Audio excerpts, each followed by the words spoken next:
So, I just finished 2 volumes of the American manga known as Bloody Hell. And I would be lying if I said I was not surprised at what I read. Usually when it comes to a lot of these American manga, I'm very disappointed.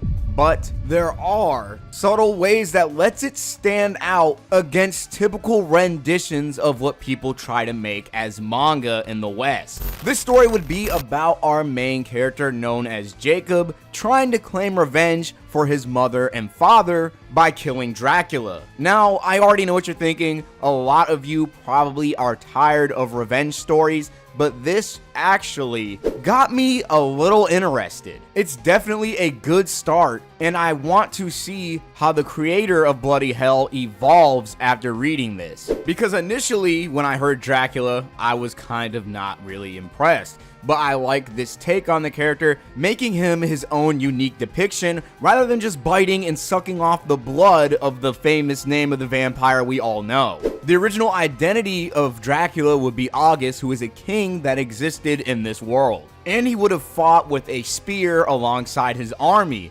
And ironically enough, he would have wanted to repel all of the vampires. Then, unfortunately, he would become the strongest vampire there is, making him nothing more than a puppet and a vessel to this ever-growing embodiment of evil, which makes me raise an eyebrow to what the fuck is Dracula really? Because this entire situation would have happened in a meteor crash site. So if these vampires have a connection to aliens, that definitely has me a bit interested, because a lot of mangas like this don't really have creativity and ideas that make things out of the ordinary. And this is doing something that a lot of these Western mangas might need to take notes from, because there are a lot of good ideas here. And of course, me mentioning other Western mangas, I might have to just bring them up now. You got series like Apple Black and others I guess aren't really worth mentioning, and I read some of them,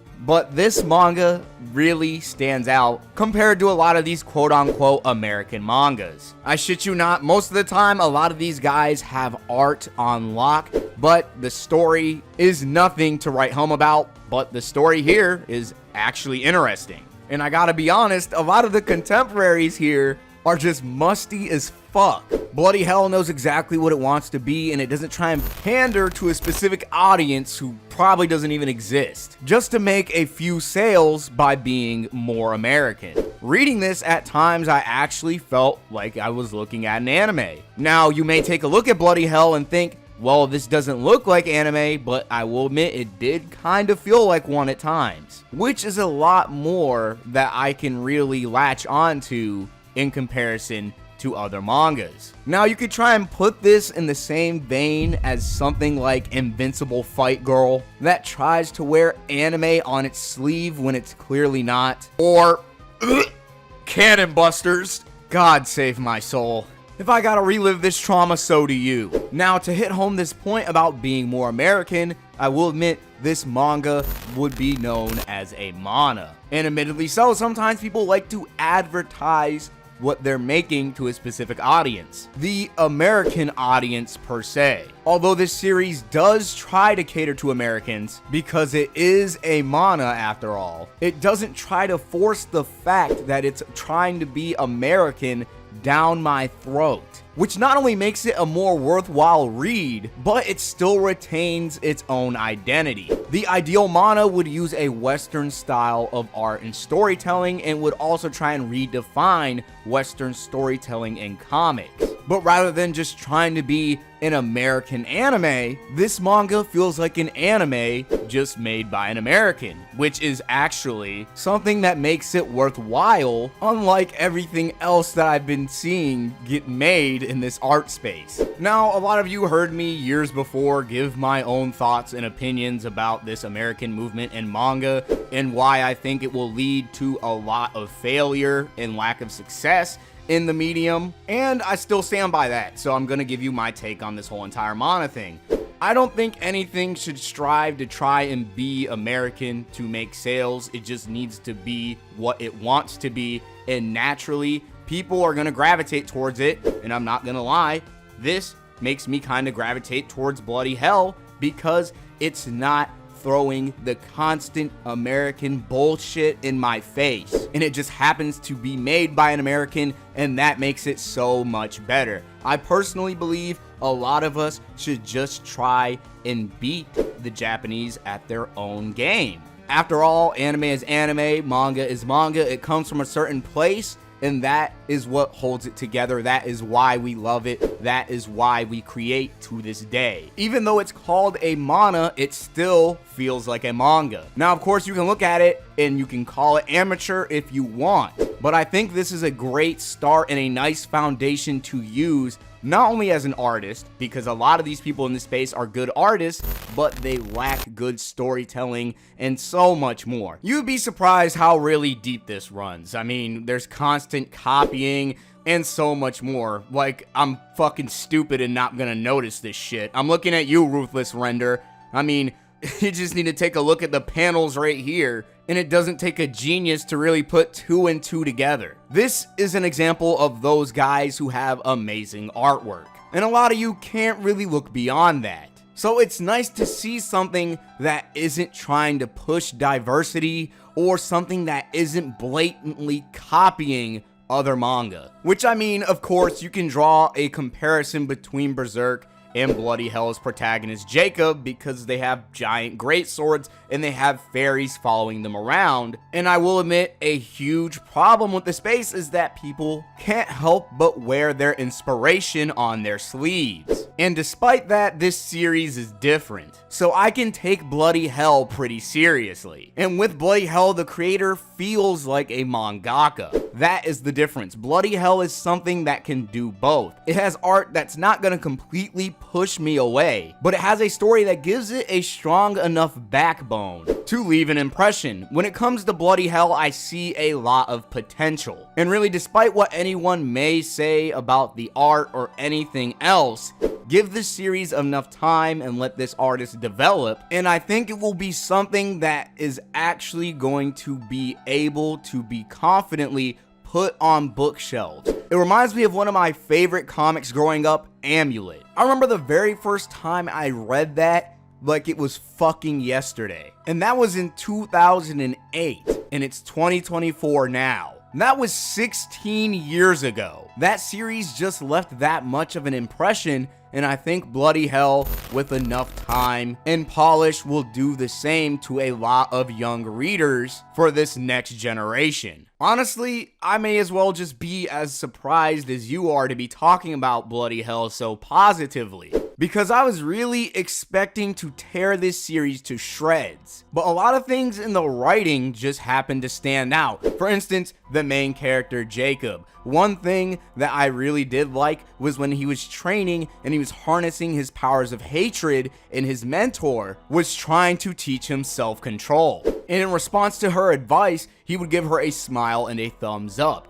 But there's a lot more to this scene than you would think, because this smile and this thumbs up is potentially a lie. There's a constant inner struggle within this character where he's either using everyone around him to kill Dracula, or fight with a calm mind and cooperate with everyone around him and successfully work as a team. Now, whether or not he's trying to use these people for his ambitions, or if he genuinely cares about them, creates a very interesting character arc, where the identity of our main character could potentially be a lie. And this is something that has only been done a few times, even in Shonen Jump, and seeing which direction the author makes this character develop makes for a really interesting storyline, because the main character is half vampire. So it just lets you imagine just how horrible of a person he can be once he finally submits himself to his vampiric qualities, even though early on he gives himself to God and the light. But the concept of duality here is really interesting, because how far is this light really going to take him? What's the breaking point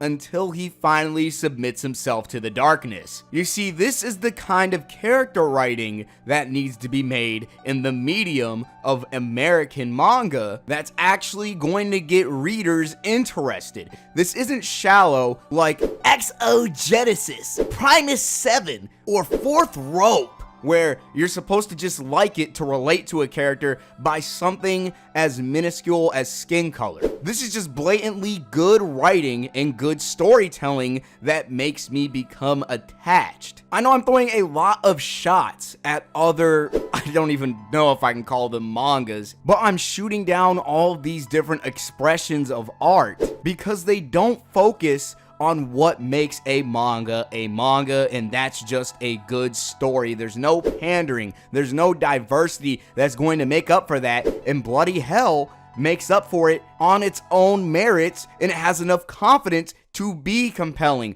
to tell a story that is going to get me invested. That's all anyone who gives a damn about anime, let alone gaming too, cares about. Games like Concord, Dustborn, and even an expression like Ordinal Tempest are just terrible bottom barrel excuses to get someone's attention. Bloody Hell is such a breath of fresh air. I can't stress it enough. And I hope you're beginning to understand why I'm praising it so much. It's a real manga. It's a real attempt at making a manga. There are characters actually worth a damn, with the main character's master, Irene, not really feeling any compassion towards his struggles because she is a vampire and she's cold-hearted by nature. Now, whether or not this is explored in the writing with her trying to go against her nature and actually care for Jacob, or she lets him die without even batting a single eye, it leaves room for really good storytelling.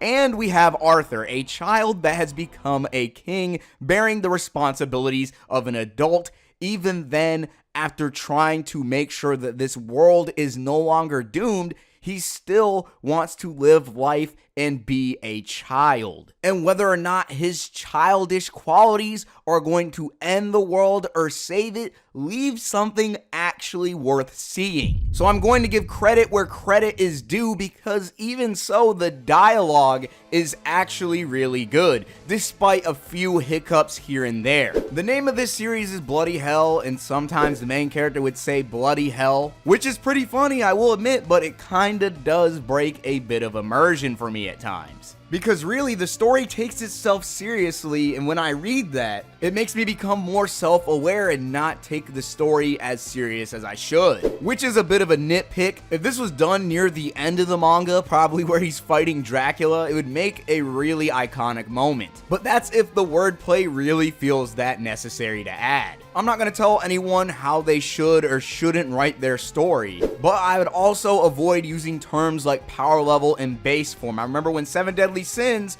they gave Hawk the earring and he started talking about everyone's power levels. It really just takes away from the power fantasy that makes things so interesting. But then again, this is a tool used to let people understand just how strong characters are. So I get why it's being used. I had to get that off my chest. But the dialogue here, where the characters talk with a vocabulary that isn't mind-numbing. You can take in the words that you're reading and not feel like a fucking elementary school student. And characters talk to themselves during conversations, which gives you a better understanding on what's going on and how they express themselves. And seeing how what these characters say or what they think coincides or goes against their actions is satisfying. And it makes for amazing conversations when characters can read each other like a book. Whether it's Lancelot exposing Ivory for treason, or suspecting Julian of being envious of his little brother for becoming the king, the conversations have layers that I like seeing unfold, with Julian having expressions of anger when mentioning his younger brother that he's envious of. Some characters would pick up on this jealousy and others might not, and it creates nice dynamics in the plot. But as readers, we're well aware of what's happening, seeing the shit show that's about to happen. There's also an interesting amount of world building here as well, with Earth 1 and Earth 2 existing alongside a night realm, leaving our characters plenty of places to explore and continue the adventure. There's too many excuses to give me a chance to reading this, figuring out what happened to Earth 1, why there's a giant meteor, how Dracula exists and what kind of actions the main character is going to take, and knowing what their god is or what this Book of Light is makes me want to see all of my questions get answered. The DC Comics approach to Earth 1 and Earth 2 did make me a little bit skeptical when it came to the world building, but there's a lot going on, and don't let me get started on all of the other continents that exist here. But Bloody Hell has a really solid foundation, and it actually feels like a manga. I think I'm gonna leave it at this when it comes to my thoughts. If I had to give any advice to the author, I would say don't even bother trying to be a mana, just be a manga and make something that even the Japanese people would want to see. Just go all out. It was a nice change of pace compared to reading all these other expressions of art that I'm used to looking at. Whether it's vampires potentially being aliens, seeing how everything can unravel in this story showed me a lot of potential from the 2 volumes I read. With enough time and polish, this can be something amazing, and I don't say this lightly. If you made it this far, thank you for watching the video, and make sure to check out these other manga reviews I'm showing on your screen right now. If you liked this one, you're gonna love those.